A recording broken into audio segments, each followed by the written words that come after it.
Et sur les yokai, j'espère que vous allez bien parce que c'est Onitaku qui vous parle et aujourd'hui je vais arrêter de faire du gaming pour le moment car cela risque de vous tuer et moi avec. Et je vais faire un petit partage pour créer un minimum d'équilibre sur cette chaîne car cela serait fort sympa. Et aujourd'hui nous allons parler de Toaru Majutsu no Index, également connu sous le nom anglophone de A Satan Magical Index. Je vais également vous parler de 2-3 séries dérivées, plus de quelques faits liés à l'œuvre. Mais pour l'instant, parlons de la série mère.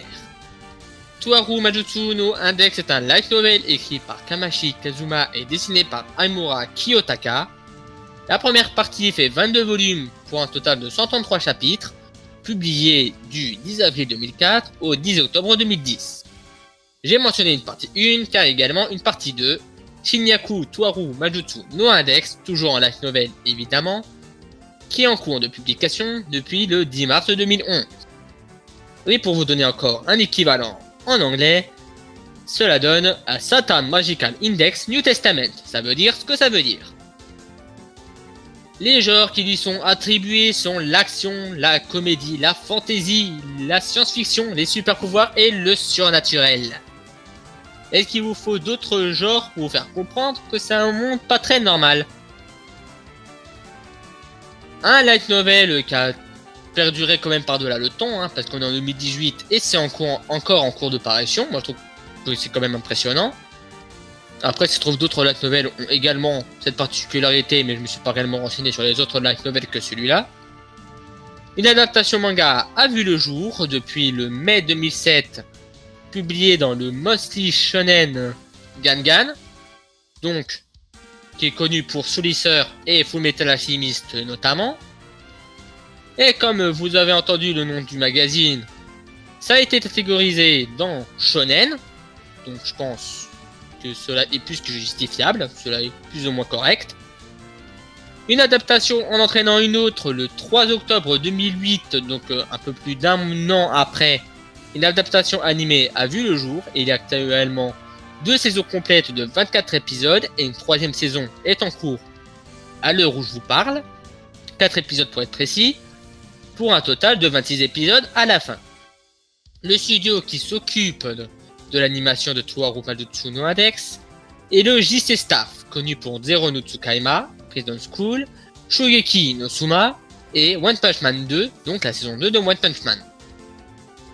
Et il y a également eu droit à un film, Toaru Majutsu no Index Movie Endenmion no Kiseki.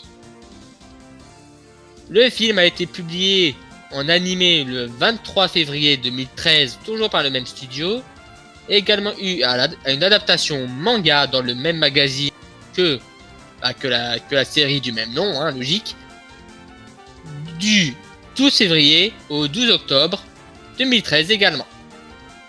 Le dessinateur est encore un autre dessinateur, c'est Ryosuke Asakura, et au niveau de la chronologie, si vous êtes curieux, le film se situe juste après l'épisode 7 de la saison 2. Il y a également eu quelques petits spin-offs, des side stories, trucs comme ça, mais je peux pas réellement en parler étant donné que j'ai pas réellement vu de ces spin-offs. Mais je parle de la série, mais au final, qu'est-ce que ça raconte? Je vous ai pas encore mentionné serait-ce que 0% de l'histoire. Donc déjà, laissez-moi placer le background. Nous sommes dans une ville appelée la Cité Académique. C'est un lieu plutôt moderne où la science et la recherche sont plutôt hauts. Sauf que c'est dans la Cité Académique qu'un petit conflit entre la modernité scientifique et la tradition magique, donc je vous traduis ça entre la science et la religion globalement, la Cité Académique va se retrouver dans cette confrontation. Sauf que le problème c'est que la Cité Académique est déjà de base ultra hiérarchisée. C'est limite la loi du plus fort. Celui qui a la meilleure technologie et les meilleures capacités surnaturelles, donc ceux qui utilisent les super pouvoirs de la Cité Académique sont appelés des experts. Donc pour l'instant tout va bien. Sauf que quand un monde est hiérarchisé, t'as des inégalités, des discriminations partout et tout le temps. Ceux qui sont au haut de la pyramide, c'est le paradis. Pour ceux qui sont en bas, c'est l'enfer. Magnifique. Et bien sûr, la cité académique, c'est comme la lune. Il n'a pas qu'une seule face, il en a toute une multitude. Donc autant vous dire que déjà la cité académique n'est déjà pas très stable de base. Mais sauf que la cité académique, logiquement, il ne devrait pas avoir de grandes personnes liées à la religion dedans. Ah bah justement, c'est de ça que parle Toharu Majutsu no Index. Kamijou Toma, qui a la curieuse capacité d'annuler tout pouvoir surnaturel avec sa main droite, va faire la rencontre d'une bonne sœur de l'église anglaise, qui s'appelle Index.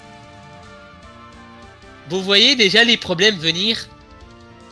Eh ben si vous les voyez pas, que vous les voyez ou pas, contentez-vous de regarder par vous-même, car j'ai aucune envie de vous spoiler. Et donc autant vous dire que Toma, autant pour moi, qui a déjà une malchance mais légendaire, va se retrouver au beau milieu de cette guerre. Joyeux anniversaire, joyeux Noël, tout ce que tu veux, t'as touché le bon bout.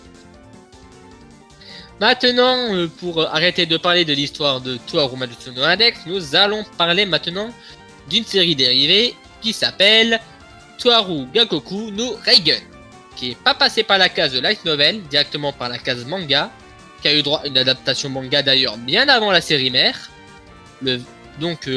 en cours de parution depuis le 21 février 2007, dans le magazine Dengeki Daio, le même que Gurren Lagann et Axel Ward notamment, et dessiné par Fuyukawa Motoi.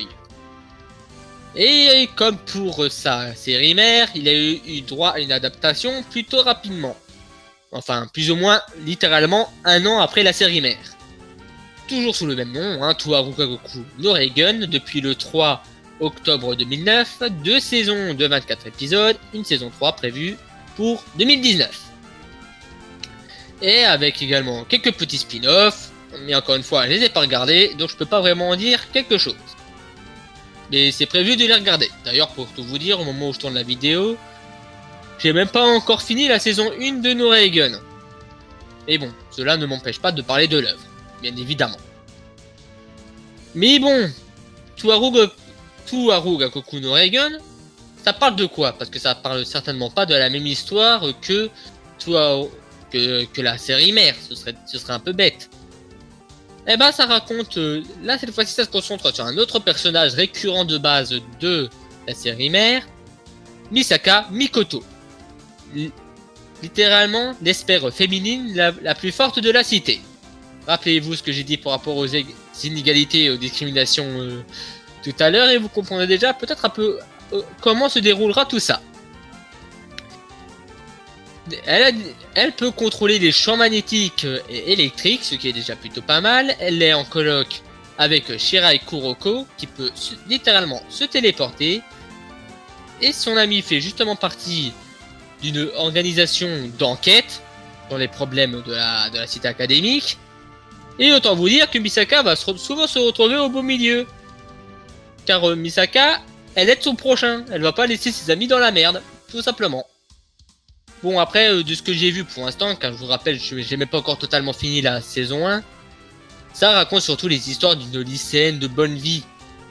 Elle est pas hautaine ou quoi que ce soit. Et ça raconte plus ou moins la vie des lycéennes, il n'y a pas toujours ces pouvoirs qui sont mis en avant.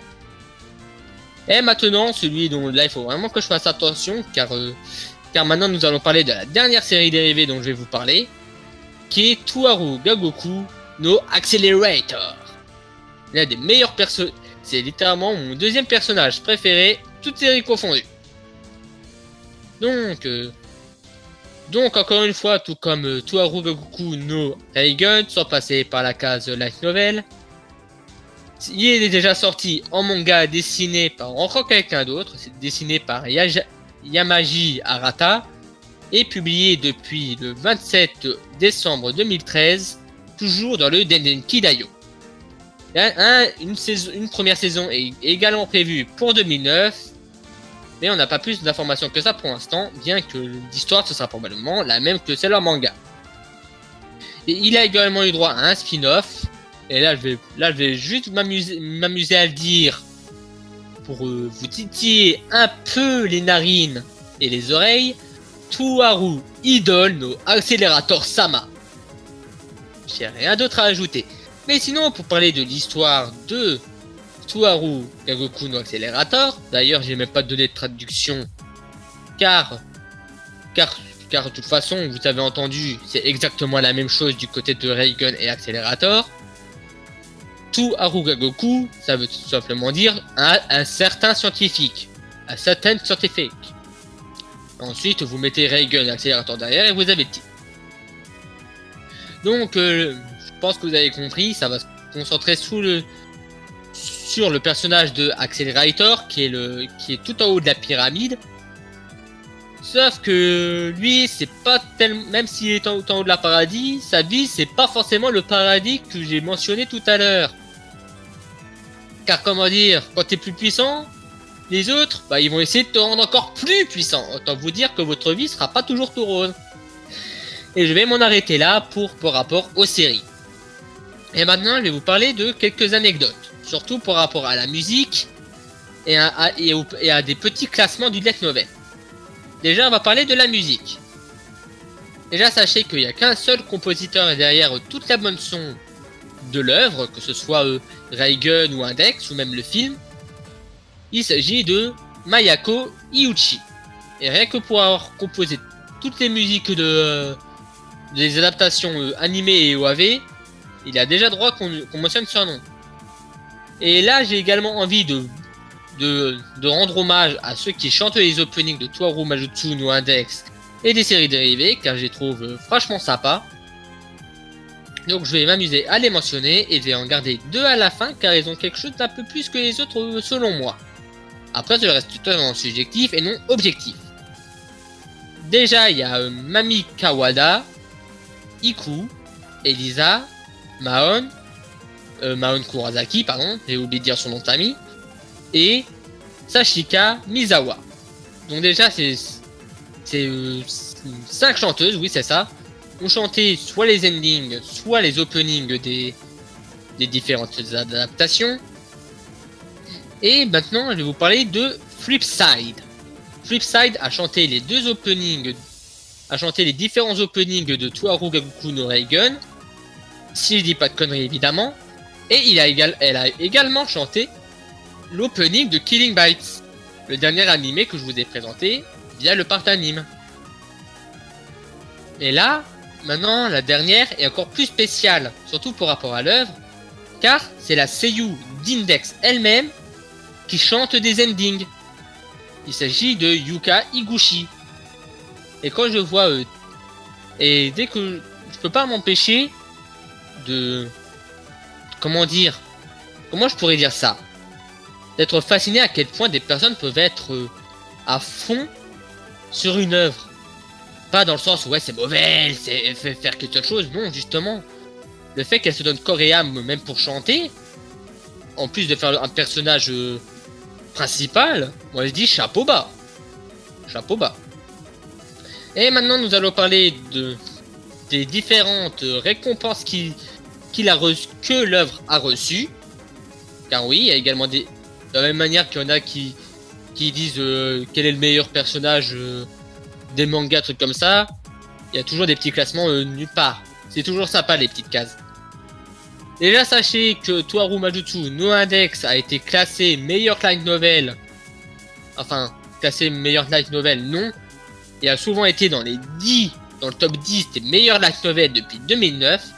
Sauf en 2014 et en 2018, hein, on peut pas tout avoir, hein, c'est des choses qui arrivent. D'ailleurs, si je dis pas de conneries, elle a été une fois premier. Je crois que c'était justement en 2011, quand je disais que c'était justement l'année de Tuaru Majutsu no Index. Après, si ça se trouve, c'est juste ma mémoire qui flanche. Mais il me semble que c'est bien ça. L'illustrateur a également été premier en 2011, hein, le meilleur illustrateur. Donc Kiyotaka Aimura a été premier une fois. Oui, donc en 2011. Mais sachez qu'il a été déjà dans le top 10 également depuis 2009. Sans fin 2010, c'est des choses qui arrivent. Mais depuis 2011, il est dans le top 3. Et toujours dans le top 3. Bah, moi je dis chapeau bas déjà. Ensuite au niveau des personnages masculins, des meilleurs personnages masculins des light novels, Kamijo Otoma est dans le top 10 depuis 2007. Et Accelerator s'est ajouté dans le top 10 depuis 2011. Et pour terminer, là c'est plutôt impressionnant. Misaka Mikoto a été la meilleure personnage féminine depuis 2010. Sauf en 2009 où elle n'était pas première et en 2015 où elle n'était pas première non plus. Mais c'est plutôt impressionnant de voir à quel point un personnage peut perdurer en top 1. Moi ça me donne juste envie de l'applaudir. Mais c'est là-dessus que je vais vous laisser. En plus je trouve que ça fait plutôt une durée correcte pour ce que je voulais parler. Donc n'hésitez pas à jeter un coup d'œil. Bah pour l'instant, hein, étant donné que Toaru Goku no Accelerator n'est pas encore sorti, du moins en animé, à jeter un coup d'œil à Toaru Majutsu no Index et à Toaru Kagoku no Reigen. N'hésitez pas d'ailleurs à me proposer d'autres animés à partager, hein, tout simplement. Mais bon, moi, pour l'instant, je dois encore terminer no Reigen, donc j'ai encore un peu de marge, on va dire. Allez, c'était Onitaku, j'espère que cette vidéo vous aura plu. Allez, ciao!